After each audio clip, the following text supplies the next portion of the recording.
me suis pas trompé de bouton cette fois-ci, là. Ben non, on parle de nos claviers. Oui. En informatique, un clavier, c'est un I/O. Un OK? Pour ceux appareil qui. d'input, Quand je ouais. dis I/O, c'est pas les sept nains de Blanche-Neige, là. C'est pas I/O. I/O.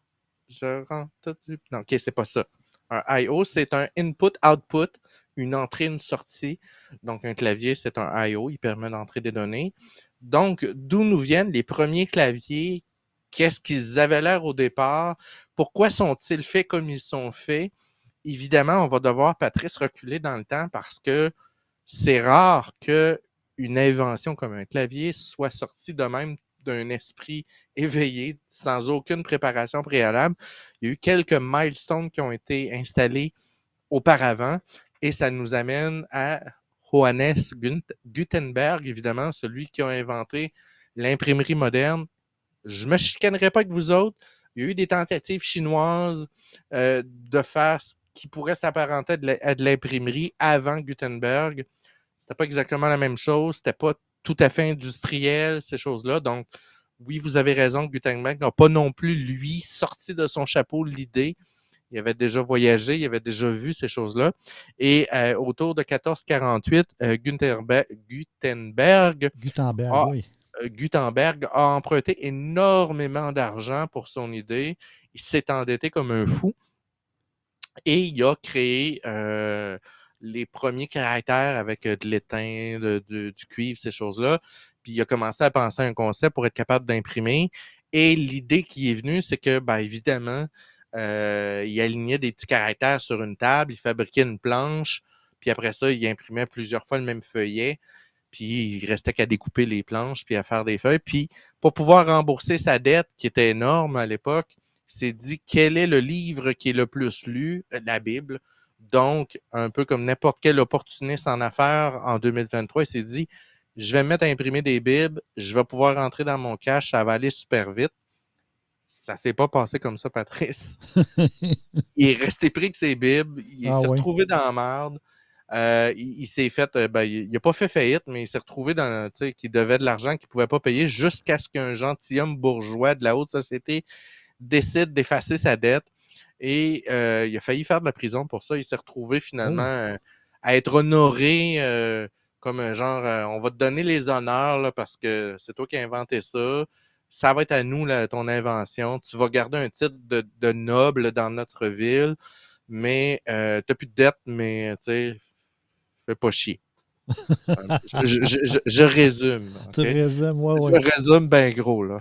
Probablement qu'en 1880, il utilisait d'autres mots, là. Ouais, non, exact.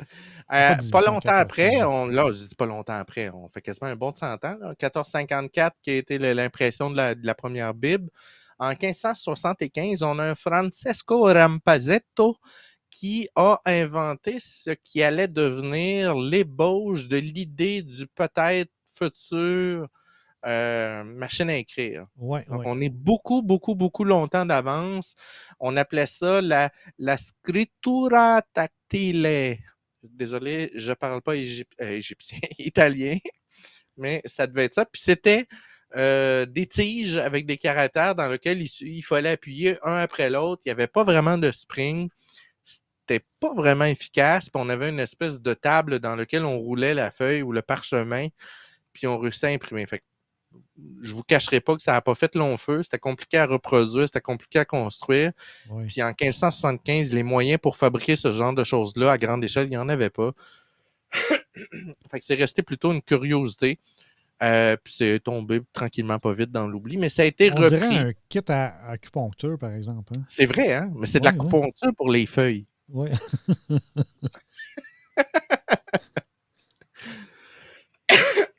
En 1714, on a Henry Mill, un inventeur anglais, qui a fait faire un patent, un brevet, pour ce qu'allait devenir l'espèce d'ébauche des machines à écrire. Évidemment, là, je vous le dis, là, si vous regardez dans les livres d'histoire, il y a un paquet de monde à peu près à la même époque qui essaie de faire à peu près toute la même affaire.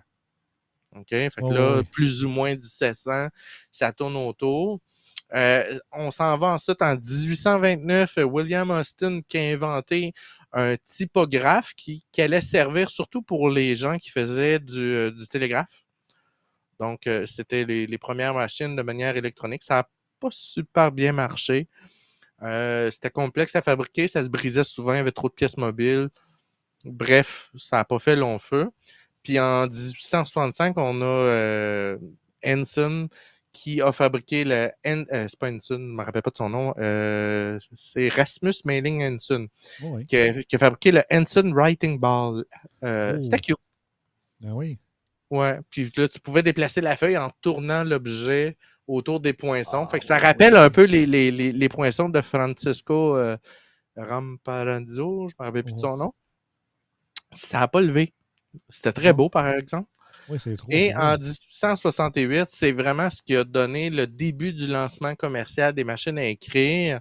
C'est Monsieur Christopher Latham Scholl et Carlos Glyden et Samuel W. Soule, qui étaient, un était un propriétaire de médias à l'époque, et l'autre était un richissime. Ils se sont alliés.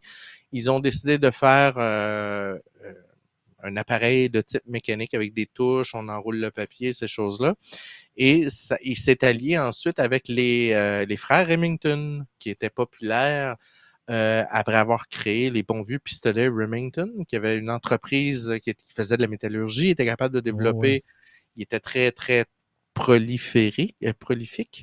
Les quatre frères, ben, au début, il y avait, je ne me rappelle pas son nom, c'est Eliphab Remington, en tout cas. Et ses trois frères, ils commençaient à fabriquer d'autres objets comme des machines à écrire, qui ont acheté le brevet de monsieur qu'on vient de parler. Ils ont aussi fait des machines à coudre, Oui, qui ont oui. été très, très, très populaires, et les bons vieux fusils. Donc, les Remington étaient un peu partout. Et c'est de là qu'est né, Patrice, le fameux QWERTY. Oui. Parce qu'un des problèmes qu'on avait, c'est que l'anglais comprenait un certain nombre de mots et quand on essayait d'écrire, ben, on ne voulait pas que les poinçons se croisent. Et on s'apercevait qu'en tapant certains mots, on avait une plus grande chance d'avoir des poinçons lorsqu'on venait pour taper qui se croisaient. Ça provoquait des blocages dans la machine à écrire, puis ça devenait compliqué parce qu'après ça, il fallait aller débloquer les poinçons, les Oh, oui. réaligner, ces choses-là. Fait qu'on a commencé à essayer de développer une idée de quelle lettre on devrait placer plus d'un côté que de l'autre. Et bizarrement, QWERTY était pensé pour un gaucher. Donc, on a mis les lettres qui étaient les plus utilisées pour fabriquer le plus de mots. Donc, la partie gauche, la partie main gauche sur un clavier permet de taper jusqu'à environ 1 200 mots anglais courants. Ben Et la oui. partie de droite va venir remplacer des caractères un peu plus spéciaux, moins utilisés, les trémas, ces choses-là, les doubles points. Et ça a permis beaucoup, beaucoup d'accélérer la vitesse de tapage. Puis ça n'a pas sorti tout d'un coup. Là, on a commencé, j'ai pas mis une image, mais au début, c'était une ligne de chiffres et une ligne de lettres là, jusqu'à Z. Puis on s'apercevait que c'était compliqué, les mains se croisaient. Puis là, on a décidé de mettre ça en quatre lignes. Évidemment, quatre lignes, ça allait un peu mieux, mais il y avait encore des croisements. Puis là, on s'est mis à séparer les lettres qui revenaient le plus souvent pour faire un mot. Donc, je ne sais pas, moi, le A, ben, on va le mettre plus bas que le E de façon à les mettre en plusieurs rangées, puis de manière aussi décalée en Oui. diagonale. Donc, on facilitait la vitesse, puis on évitait qu'il y ait de tampons. Fait que 1878, au moment où on a commencé, là, on a commencé à vendre les premières machines à écrire autour de 1873.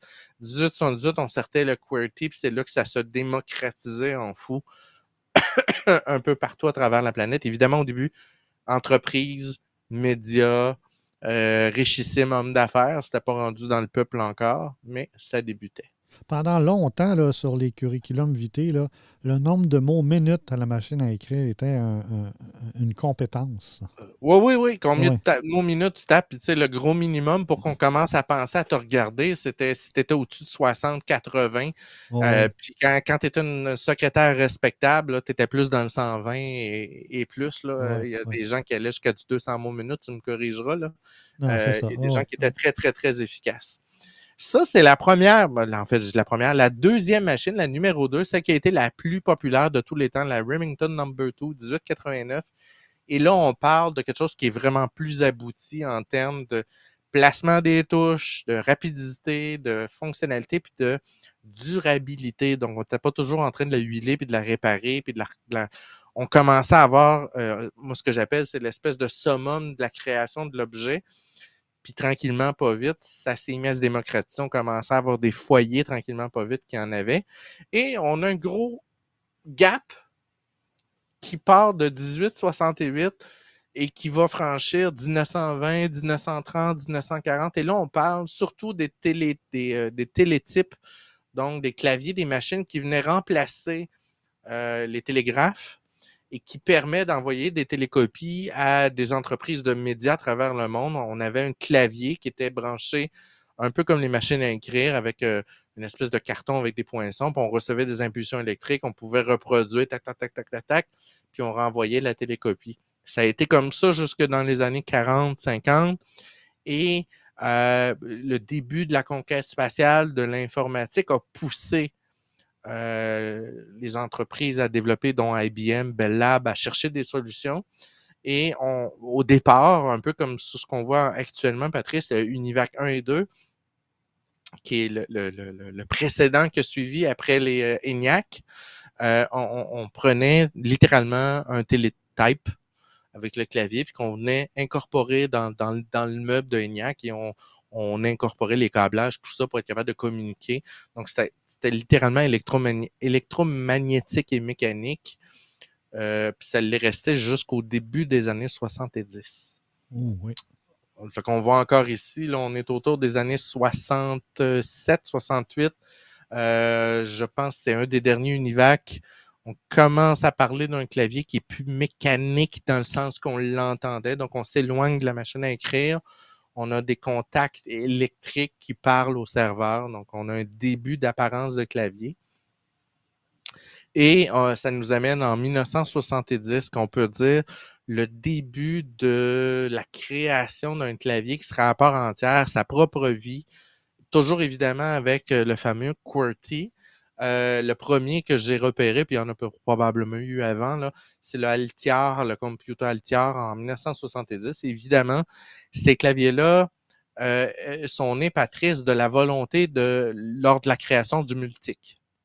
Oui. Lorsque les entreprises ont développé le multique, qui était un immense serveur qui permet de faire du multitâche et qui permettait à plusieurs utilisateurs de prendre la ressource, d'utiliser. Donc, on avait besoin d'une entrée, une méthode input-output, et on a décidé de développer le clavier. Puis évidemment, comme les claviers étaient faits pour des grandes universités, des chercheurs, ces choses-là, vous comprendrez que le souci de l'esthétique n'était pas là, mais pas pantoute. Non, Fait non, que, c'est en bois. ouais, on faisait une boîte en bois, on y met un trou pour passer une touche en carré.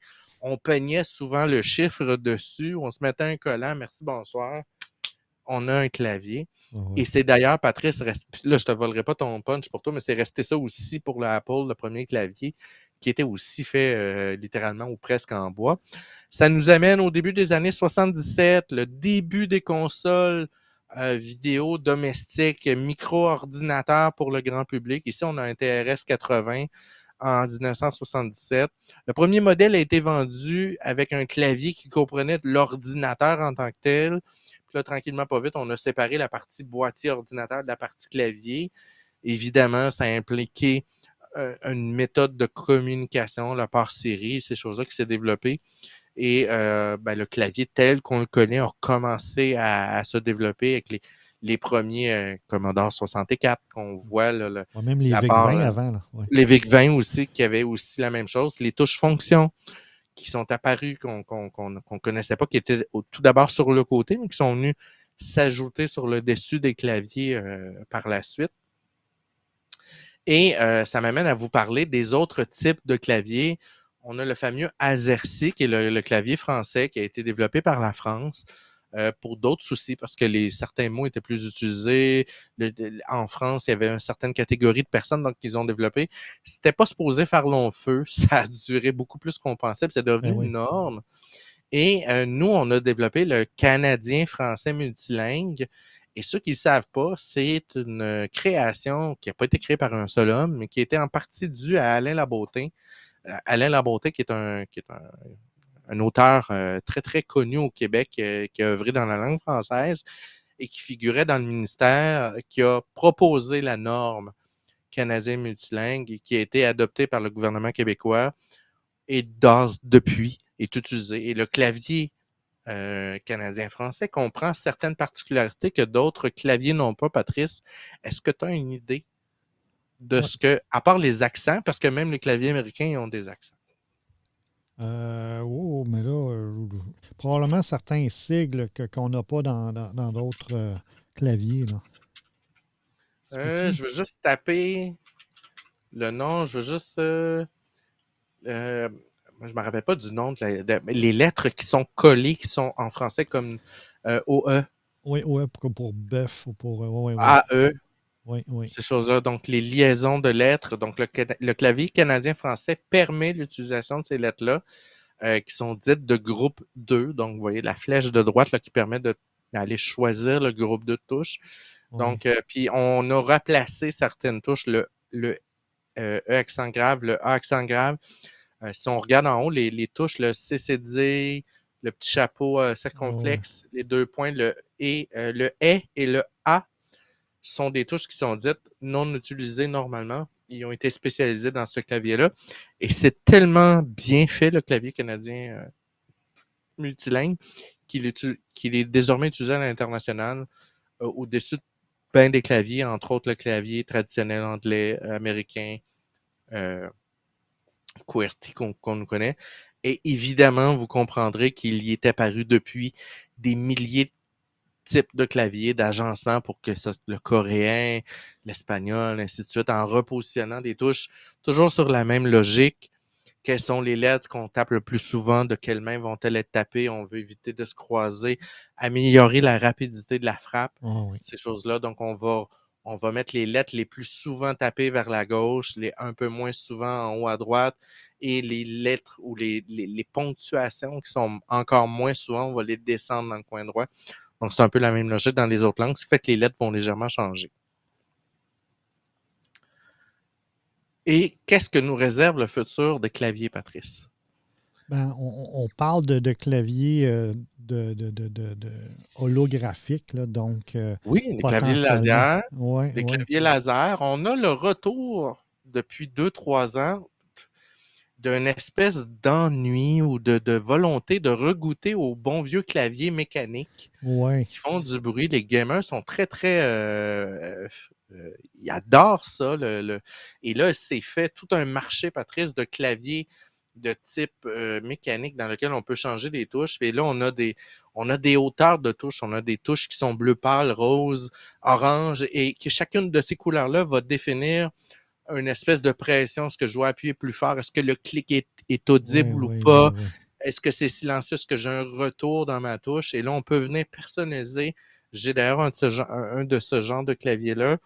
Et là, je peux aller personnaliser, exemple, la barre d'espace pour qu'elle soit plus molle, le Enter pour qu'il soit plus dur.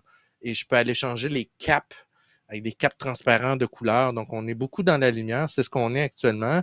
Évidemment qu'on a un début de clavier laser holographique. Ça ne marche pas encore super bien parce que ça implique une capacité de lecture, donc une luminosité dans la pièce. Oui, oui. Mais ça fonctionne. Je pense pas que c'est ce qui va prendre le haut du pavé, bien honnêtement. Non, Euh, non. on, on a évidemment le swipe, qui Oui, est une évolution de l'écriture qui oui, permet, oui. en faisant du glisser, de déterminer le prochain mot qui va être tapé. On appelle ça de l'entrée prédictive. Donc, on sait que si je tape R-E-P, ben, probablement que je veux taper le mot repos parce que c'est un des mots les plus rapides qui vient. Et cette entrée prédictive-là, en faisant du glisser, il y a des gens que je connais qui sont des masters dans l'art du glisser. Moi, je ne Oui, maîtrise hein? pas pantoute, là. Moi non Moi, je plus. ne l'ai pas. J'ai bien de la misère avec ça, mais je sais que j'ai une de mes filles qui a étudié avec un iPad tout son secondaire, puis elle faisait des choses avec le clavier, puis là, je regardais ça aller, Ouais, j'étais là, oh boy, oublie ça, je non, suis pas c'est là, ça, non. exact. Fait que ça, c'est une évolution du clavier. Maintenant, évidemment, on va Moi, ce que je améliorer. m'ennuie, juste avant, Patricia, ce Vas-y, que je vas-y. m'ennuie, là, c'est les fameux claviers IBM qui étaient mécaniques. Ça, c'est le premier clavier que j'ai utilisé Ben, là, en c'est ce que j'ai, 85. Patrice. Mon clavier est un clavier de gamer de type mécanique. Et le feeling, là, où tu sens là, que comme, tu c'est en métal en dessous, là, puis ça pesait Oui, une tonne, là, puis il y avait le un côté feeling poids. là-dessus, là. Ah, c'était merveilleux. C'est drôle que tu en parles parce qu'il y a eu longtemps l'effet wow des claviers Apple. Puis je vais te laisser ce bout-là, le côté Oh oui, chiclette, ça, là, le côté là, tic, tic, tic, tic, tic, c'est tout oh oui. petit. On est en train de s'en éloigner un peu plus. On a un retour en arrière. Euh, L'avenir, qu'est-ce que l'avenir nous réserve? A priori, on peut penser que dans un premier temps, Patrice, on va avoir la reconnaissance vocale qui va devenir de plus en plus efficace. Elle est déjà hyper efficace. Pour ceux qui l'utilisent à tous les jours, moi, ça m'arrive fréquemment de taper des textes juste en parlant à mon téléphone. Ah oui, Il oui. va, oui, ça va excessivement bien. C'est très efficace. Là où le bas blesse, c'est évidemment dans tout ce qui est mise en forme. Donc, si tu veux faire une mise en forme, des fois, il faut que tu te battes un peu, là, tu recule, avance, efface, fais un paragraphe. Bref, c'est pas encore tout à fait adapté pour ce côté-là. Il va y avoir encore du développement de ce côté-là. Fait qu'on peut penser que l'entrée, la reconnaissance de l'écriture par la voix va devenir de plus en plus efficace avec les chats GPT de ce monde et ces choses-là. Par contre, on a un bug qui blesse à cet endroit-là. Ça implique un problème de confidentialité. Quand on tape sur un clavier, la personne à côté de nous ne sait pas nécessairement ce qu'on est en train de Ouais, si on t'appeler. parle, elle va le savoir. Oui, c'est ça. Ouais, fait que là, Ouais. on a quand même, tu sais, ça ne sera pas l'avenir total. On a quelques développements qui sont, semble-t-il, assez efficaces dans les développements d'intelligence artificielle au niveau de la reconnaissance du positionnement de l'iris. Donc, qui sont Ah d'ores oui. et déjà en train d'être utilisés dans des cases de réalité virtuelle avec suivi de l'iris. Donc, on pourrait. C'est encore très, très balbutiant. C'est pas toujours efficace, mais on est capable avec les yeux de suivre avec un pointeur et éventuellement avec l'entrée prédictive, avoir une vitesse de tapage assez conséquente. Mais ultimement, Patrice, ça va être l'interface cerveau-machine Oui, oui. qui va gagner éventuellement.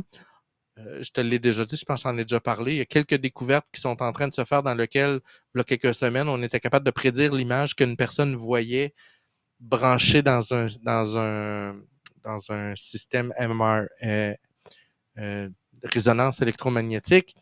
Ben, on va probablement éventuellement être capable d'implanter une puce ou un détecteur sur le crâne quelque part. Ah oui. Évidemment, au début, ça va être pour les personnes handicapées, mais ça va finir comme tout par se démocratiser. Je pense qu'on va être vieux rendu là. Un petit merci à Disco 1999 de nous suivre. C'est très Ben, apprécié. merci, discours, c'est gentil. Fait que c'est pas mal ça, Patrice. L'avenir que nous réserve, notre cerveau finira, moi je pense, Oui, oui. dans peut-être les 40-50 prochaines années, on sera branché directement au web, on sera capable de parler à notre ordinateur, de faire des recherches. Je vous dis pas que ça va apparaître directement sur notre iris, peut-être pas rendu là, mais forcément, il va y avoir une interaction plus personnelle avec votre appareil. Évidemment, il va y avoir tout un pan de la société qui va s'y opposer, mais qui peut freiner la technologie? Effectivement.